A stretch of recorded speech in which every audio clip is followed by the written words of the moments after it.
ফটোশপের সাহায্যে পিকচারের background remove করতে অনেকটা সময় লাগে, কিন্তু আজকের ভিডিওতে আমরা জানব কিভাবে ফ্রিতে খুব সহজে এই রকমভাবে ব্যাকগ্রাউন্ড রিমুভ করা যায়। আমার চ্যানেলে পিকচার ব্যাকগ্রাউন্ড নিয়ে একটা ভিডিও আপলোড করা আছে, আপনারা না দেখে থাকলে ডেসক্রিপশন বক্সে লিঙ্ক দেওয়া আছে, দেখে নেবেন। ওকে, এখন আমরা খুব সুন্দরভাবে পিকচারের ব্যাকগ্রাউন্ড রিমুভ করা শিখব। তো চলুন শুরু করা যাক। স্ক্রিনের নিচে দেখুন সার্চ বার আছে, এই সার্চ বারের উপর ক্লিক করবেন। সার্চ বারের মধ্যে লিখবেন পেইন্ট 3D। দেখুন পেইন্ট 3D চলে এসেছে, তো এর ওপর ক্লিক করবেন। উইন্ডোজ 10 বা উইন্ডোজ 11-এ এই পেইন্ট 3D পেয়ে যাবেন। এরপর এরকম একটা ইন্টারফেস চলে আসবে। এরপর নিউতে ক্লিক করবেন। স্ক্রিনের বাঁ দিকে উপরে দেখুন মেনু বলে একটা অপশন আছে, এই মেনুতে ক্লিক করবেন।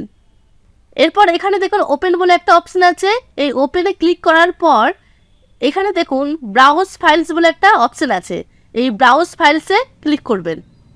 এরপর আপনি যেই ইমেজটির ব্যাকগ্রাউন্ড রিমুভ করতে চান সেটা সিলেক্ট করে নেবেন। তো আমার ইমেজটা ড্রাইভ দিয়ে রাখা আছে, তাই আমি ড্রাইভ দিয়ে ক্লিক করলাম। এরপর ইমেজ সিলেক্ট করে নিলাম। ইমেজ সিলেক্ট করার পর ওপেনে ক্লিক করবেন। তো ইমেজ ইনসার্ট হয়ে গেছে। উপরে দেখুন ম্যাজিক সিলেক্ট আছে, এই ম্যাজিক সিলেক্টের ওপর ক্লিক করবেন। আমার পিকচারটা আগে থেকে ক্রপ করা আছে, আপনাদের যদি বড় পিকচার হয় তাহলে আপনারা এভাবে টেনে ছোট করে নেবেন। এরপর ডান দিকে দেখুন নেক্সট বলে একটা অপশন আছে, এই নেক্সটে ক্লিক করবেন। এখানে এই অংশটুকু রিমুভ দেখাচ্ছে, কিন্তু আমি এই অংশটাকে রাখতে চাই, তো তার জন্য এই যে পেন্সিলের মতো অংশটা আছে এই অ্যাডে ক্লিক করব। অ্যাডে ক্লিক করে এইভাবে আপনারা টেনে পুরোটা সিলেক্ট করবেন। দেখুন এই অংশটা চলে এসেছে। এবার আমি চাই এই যে এই অংশটাকেও আনতে, তো আমাদের অ্যাডে ক্লিক করাই আছে, তো আমি আবার এই অংশটিকে এভাবে সিলেক্ট করে নেব। এবার আমি চাই এই অংশটিকে রিমুভ করতে, তো তার জন্য কি করব, এই যে পাশে দেখুন রিমুভ বলে একটা অপশন আছে, এই রিমুভের ওপর ক্লিক করবেন।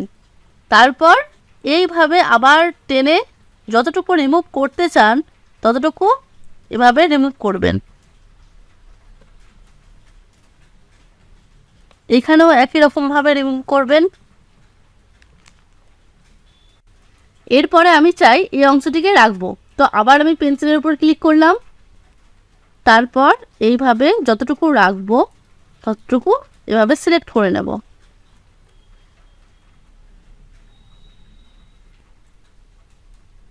এরপর ডান দিকে দেখুন ডান বলে একটা অপশন আছে, এই ডানের ওপর ক্লিক করবেন। আপনি যদি মনে করেন এই পিকচারটা কপি করে আমি পেস্ট করব, তাহলে Ctrl+C প্রেস করবেন। তারপর আপনি পছন্দ মতো জায়গায় Ctrl+V প্রেস করে পেস্ট করতে পারেন।